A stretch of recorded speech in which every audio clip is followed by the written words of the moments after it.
Assalamualaikum warahmatullahi wabarakatuh. Kami dari tim 8 yang beranggotakan 6 orang. Yang pertama Muhammad Iqbal Ghifari, yang kedua Aditya, yang ketiga Ardita, yang keempat Moza, yang kelima Ilham Pasha, yang keenam Arven. Kami di sini akan mempresentasikan hasil diskusi kami selama seminggu yang lalu, yaitu tentang inferensi langsung.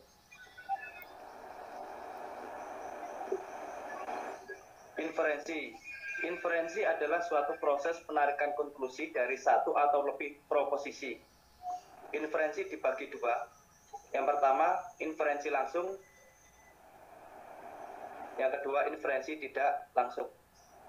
Inferensi langsung adalah penarikan konklusi hanya dari sebuah premis.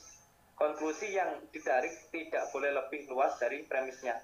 Macam-macam inferensi langsung terdiri dari 5. Yang pertama inversi, kedua konversi, ketiga obversi, keempat kontraposisi, kelima oposisi.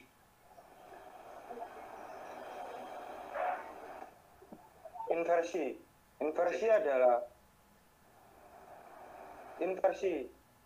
adalah penalaran langsung dengan cara menegaskan subjek proposisi premis dan menegaskan atau tidak menegaskan proposisi premis. Inversi dibagi menjadi dua bagian, yaitu inversi lengkap dan inversi sebagian. Inversi lengkap adalah menegaskan subjek maupun predikat proposisi premis. Langkah-langkah yang dapat ditempuh: 1. Menegaskan subjek dan predikat inverten. Kedua, mengubah pembilang subjek dari universal menjadi partikultural. Inversi sebagian adalah hanya menegaskan subjek proposisi premis, sedangkan predikatnya tidak dinegasikan. Langkah-langkah yang dapat ditempuh: 1. Menegaskan subjek inverten. Kedua, predikatnya tetap dipertahankan. Ketiga, mengubah subjek universal menjadi partikultural. Istilah-istilahnya: inverten adalah proposisi premis, inverse adalah proposisi konklusi. Contoh inversi proposisi A, inversi lengkap. Invertennya semua filsuf adalah manusia, inversnya sebagian bukan filsuf adalah bukan manusia. Inverse sebagian, invertennya semua filsuf adalah manusia, inversnya sebagian bukan filsuf adalah manusia. Kesimpulannya, hasil inversi proposisi A adalah I. Yang kedua, inversi proposisi E, inversi lengkap. Invertennya semua filsuf bukan kera, inversnya sebagian bukan filsuf bukan kera. Inversi sebagian, invertennya semua filsuf bukan kera, inversnya sebagian bukan filsuf bukan kera. Kesimpulannya, hasil inversi proposisi E adalah O. Oke, sekarang ada konversi. Konversi adalah jenis penarikan konklusi atau kesimpulan secara langsung dengan membalikan atau mempertukarkan term predikat menjadi term subjek dan sebaliknya. Syarat-syaratnya adalah kuantitas term harus sama setelah atau sebelum dikonversikan. Yang kedua adalah kualitas konverten dan converse harus tetap sama. Apa itu konverten? Konverten adalah preposisi yang akan dikonversikan. Apa itu converse? Converse adalah preposisi yang setelah dikonversikan. Akibatnya adalah jika preposisi A dikonversikan, maka hasilnya adalah preposisi I. Jika preposisi E dikonversikan, maka hasilnya adalah preposisi E. Jika preposisi I dikonversikan, maka hasilnya adalah preposisi I. Dalam hal ini preposisi O tidak dapat dikonversikan. Next. Contoh konversi. Konversi preposisi O. Premisnya adalah semua mahasiswa adalah manusia. Konklusinya adalah sebagian manusia adalah mahasiswa. Konversi preposisi E. Premisnya adalah tidak seorang pun pria adalah simpanse. Konklusinya adalah tidak seorang pun simpanse adalah pria.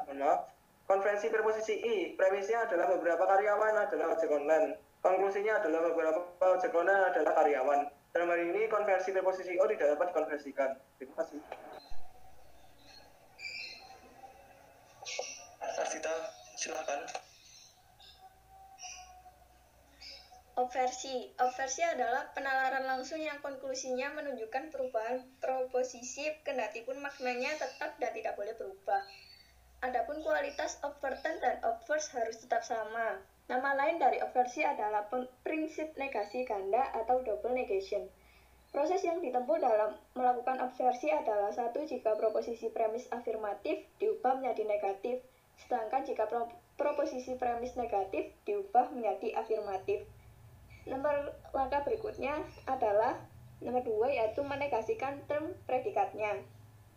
Hasil yang diperoleh dari proses yang sudah ditempuh tadi adalah proposisi A diobversikan menjadi proposisi E diobversikan menjadi proposisi A, proposisi I diobversikan menjadi proposisi O, dan proposisi O diobversikan menjadi proposisi I. Istilah-istilah yang terdapat dalam obversi adalah obverten, yaitu proposisi yang berubah menjadi premis, sedangkan obverse adalah proposisi yang berubah menjadi konklusi. Contoh dari obversi adalah obversi A. Premisnya, semua presiden adalah manusia. Konklusinya, semua presiden bukan manusia. Obversi E. Premisnya, semua serigala bukan manusia. Konklusinya, semua serigala adalah bukan manusia. Obversi proposisi I. Premisnya, sebagian manusia adalah pemikir. Konklusinya, sebagian manusia bukan pemikir.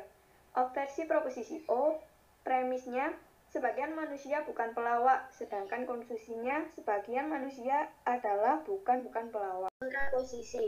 Kontraposisi ialah penarikan konklusi secara langsung dengan jalan menukar posisi subjek dan predikat yang telah dinegasikan terlebih dahulu. Proposisi kesimpulan kontraposisi. Makna kontraposisi tetap ekuivalen dengan arti atau makna proposisi premis. Langkah-langkah pertama, negasikanlah term subjek dan term predikat. Kedua, konversikan term subjek dan term predikat yang telah dinegasikan.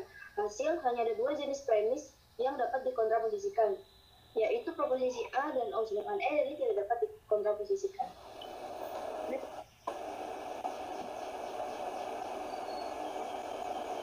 Contoh kontraposisi A, premis semua filsuf adalah manusia. Konklusi, semua bukan manusia adalah bukan filsuf. Kontraposisi E dan I tidak dapat dikontraposisikan. Kontraposisi O, premis sebagian demonstran bukan mahasiswa. Konklusinya, sebagian bukan mahasiswa bukan demonstran.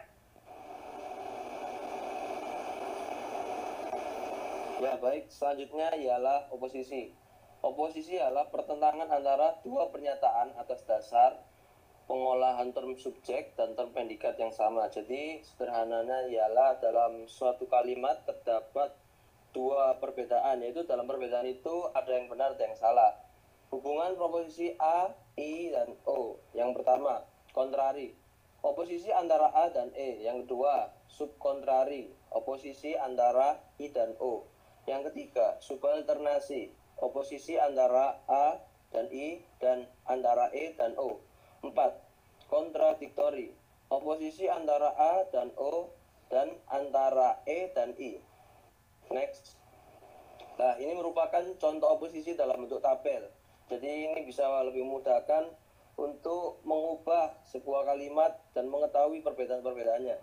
Lalu next. Catatan.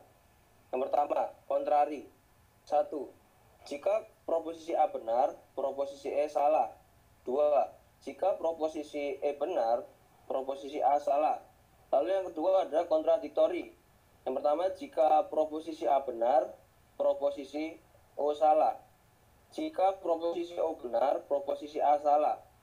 Lalu, bila proposisi I benar, proposisi E salah.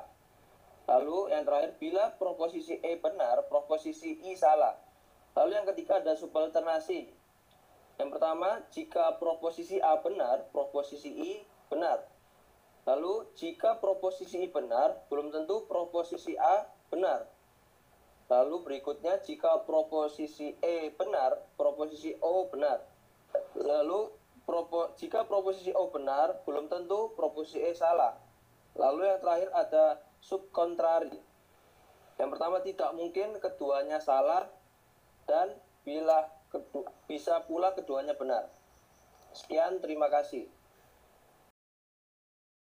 Assalamualaikum warahmatullahi wabarakatuh. Jelas.